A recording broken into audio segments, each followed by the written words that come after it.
En ce qui concerne le profil recherché, aujourd'hui nous sommes vraiment à la recherche d'une génération de vendeurs-acheteurs et en sens très très créatif. Il est clair qu'on aura toujours besoin de cette qualité de négociation, mais de nos jours ce sera plus numériquement qu'en face-to-face. Il faut savoir que voilà, tout l'avenir digital est vraiment entre les mains de nos jeunes. Alors au niveau des profils recherchés chez Bruker, il faut savoir que les vendeurs ont souvent un diplôme dans la géologie et dans la chimie. Donc évidemment, ils n'ont pas de formation dans le digital. Il n'en existe pas actuellement, en tout cas chez Bruker. Aucune formation n'est encore proposée. Je pense du coup que c'est vraiment un atout pour les nouvelles générations qui vont arriver en tant que vendeurs dans l'entreprise. On a vraiment aucune information par rapport à ça dans l'entreprise, donc chacun gère les canaux digitaux comme il le désire, donc les réseaux sociaux également. Chacun doit se créer sa propre expérience.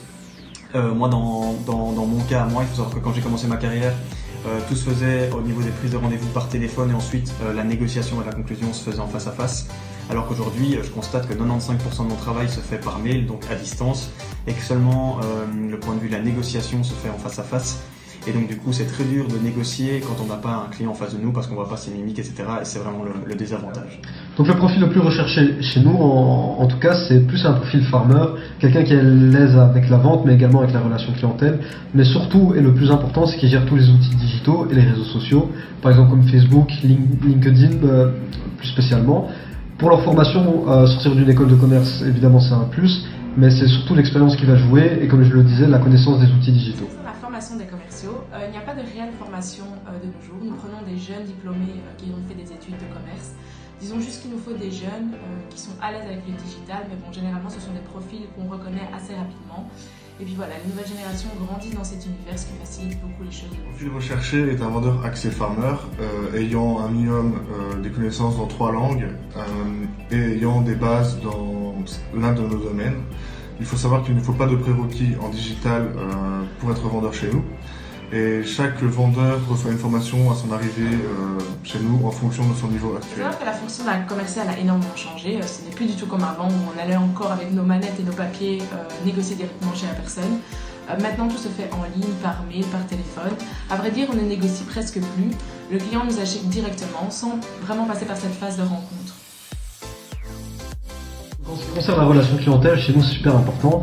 Il faut savoir qu'on utilise un CRM et donc que toutes les données de nos clients sont enregistrées dans un outil digital, en l'occurrence c'est HubSpot. Et grâce à cet outil, on va pouvoir suivre le client à partir du moment où il arrive chez nous jusqu'à la fin du cycle. Et grâce à cet outil, on a vraiment toutes les informations sur lui et on peut également lui envoyer des emails, l'appeler directement via cet outil-là. La relation client, nous faisons encore partie des entreprises qui font tout pour avoir une relation avec leurs clients, une rencontre. C'est vraiment indispensable selon nous pour faire durer la relation client. Mais je remarque toutefois une différence par rapport à il y a quelques années. Avant, durant cette même période, j'allais voir mes clients avec des petits cadeaux, on se souhaitait bonne fête et nos vœux pour l'année en face à face. Tandis que maintenant, c'est à peine si on reçoit un mail sympathique de ce genre. On se rend bien compte que le digital a un fort impact sur le relationnel dans ce métier et que ce métier-là devient de plus en plus robotisé. En ce qui concerne la gestion des clients chez Bruker, nous possédons du coup grâce au digital un logiciel qui s'appelle le Salesforce.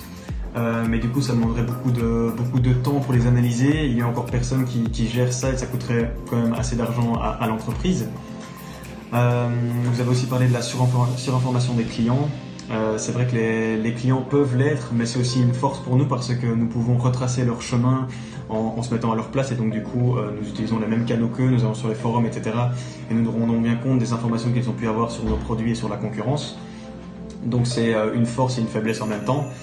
Et en ce qui concerne les objectifs, vu que tout est informatisé, on peut se fixer des objectifs en fonction des chiffres des années précédentes et des années qui viennent d'être écoulées. On préfère avoir 10 clients fidèles avec qui on a un bon contact, un bon feeling que 100 qu'on connaît à peine. Et comme on le disait précédemment, c'est grâce à notre CRM qui nous permet d'avoir cette relation avec nos clients. En ce qui concerne la surinformation du client, il est clair qu'il y a une surinformation. Lorsque je rentre en contact avec nos clients, je me rends bien compte qu'ils connaissent déjà quasi tout à mon sujet, car toutes les informations se trouvent sur Internet, en ligne, etc. Ici, le plus embêtant, c'est vraiment avec les concurrents. Le client vous connaît, mais il connaît également toutes les entreprises qui offrent les mêmes services que vous. Et donc voilà, là, il faut se démarquer au maximum et être informé sur tout ce que vos concurrents proposent aussi. La relation client, la plupart des contacts se font par mail ou par téléphone, mais nous privilégions quand même les rencontres en face à face avec le client. Pour la surinformation, je ne vais pas parler de notre cas, mais un peu plus en général. C'est un côté à double tranchant, car si quelqu'un s'informe trop sur votre entreprise, votre produit, il va aller sur internet, sur les réseaux sociaux, il va voir le premier commentaire, si celui-ci est négatif, il va plus chercher à savoir, il va dire que vous zappez. Et un client qui ne vous aime pas ou qui a eu des mauvais échos sur vous, c'est difficile de le récupérer. Mais ça peut être une bonne chose aussi, car s'il est très bien informé, ça peut faciliter la négociation, car si c'est informé sur vous, ça veut dire qu'il est intéressé par vous, qu'il cherche quelque chose. Et donc la surinformation, comme je le disais, ça peut être un double tranchant. C'est pour ça que avoir une bonne image sur les réseaux sociaux et sur tous les autres outils digitaux, c'est une chose super importante pour une entreprise. On n'a pas vraiment de souci de surinformation du client du fait que l'on a peu de concurrents et de ce fait, il y a peu de sources fiables sur Internet que le client peut trouver. En ce qui concerne la qualité, il faut savoir que la qualité amène forcément à de la quantité, donc des chiffres. Voilà pourquoi ici, nous, on fait vraiment en sorte de gérer nos relations avec nos clients, même si celles-ci sont virtuelles. S'il faut envoyer des mails, on le fait avec soin. Sur le site, on tâche toujours d'être à jour et sur les réseaux, on garde contact avec nos clients le plus souvent possible.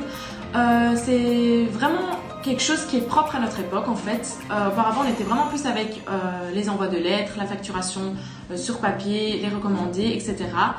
On a donc vraiment modifié notre propre manière de communiquer avec nos clients pour s'adapter à cette génération. Plutôt que de chercher sur Internet, nos clients préfèrent directement nous contacter par téléphone ou par mail afin d'obtenir des informations beaucoup plus complètes et beaucoup plus précises sur nos produits. En ce qui concerne la gestion des réseaux sociaux, il faut savoir que c'est une grande révolution pour le monde de la vente, car ça permet avec des réseaux sociaux tels que LinkedIn, Facebook, Twitter de gérer au mieux les clients. Moi dans mon cas, j'utilise plus particulièrement LinkedIn qui permet d'avoir un suivi continu sur les clients et d'en découvrir de nouveaux vraiment au jour le jour.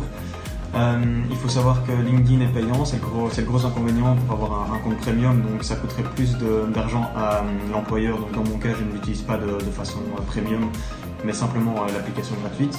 Ça reste quand même néanmoins un outil primordial dans mon monde de vendeur, car les zones géographiques avec nos clients augmentent de plus en plus, et donc pour la gestion des clients, c'est vraiment devenu un outil vraiment indispensable. On utilise très peu les réseaux sociaux dans le cadre de la vente et même dans le cadre de la prospection de clients. Il nous arrive tout de même d'utiliser les réseaux sociaux pour regarder le profil d'un client et donc de trouver une passion ou un sujet sur lequel nous pourrions commencer une conversation. En ce qui concerne l'avenir, les avantages et les inconvénients des réseaux sociaux, il faut savoir que par exemple pour l'image de marque et communiquer avec les prospects, Facebook, Twitter c'est vraiment l'idéal, c'est le top, c'est ce qu'on utilise personnellement.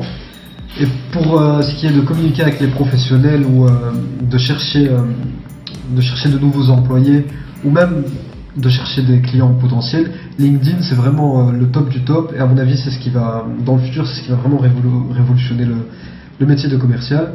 Malheureusement pour les jeunes entreprises comme la nôtre, LinkedIn c'est un outil qui s'avère être très cher, et donc je pense que pour une jeune entreprise start-up, des outils comme Facebook, Twitter c'est ce qui est le top actuellement, mais qu'à terme il faudra passer sur LinkedIn. En ce qui concerne les réseaux sociaux, on a une personne qui s'occupe entièrement de nos réseaux sociaux, donc Facebook, Twitter, Instagram, LinkedIn. Pour être honnête, on s'y est inscrit il n'y a pas très longtemps, car on a vite compris que si on voulait rester à jour parmi la concurrence, il fallait s'y mettre très rapidement. C'est une méthode qui a des avantages et des inconvénients.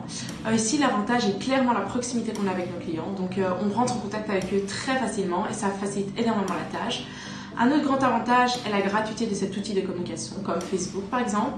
Il faut savoir qu'il y a encore 20 ans, je devais payer très cher pour qu'une annonce apparaisse dans un journal, pour que je puisse attirer mes clients et les rencontrer. Alors que maintenant, grâce à l'apparition des réseaux sociaux, eh bien, on fait énormément d'économies à ce niveau-là. Si je dois dire un inconvénient, ce serait vraiment le fait que ça provoque la disparition du relationnel et donc tout se fait derrière un écran et c'est un peu dommage.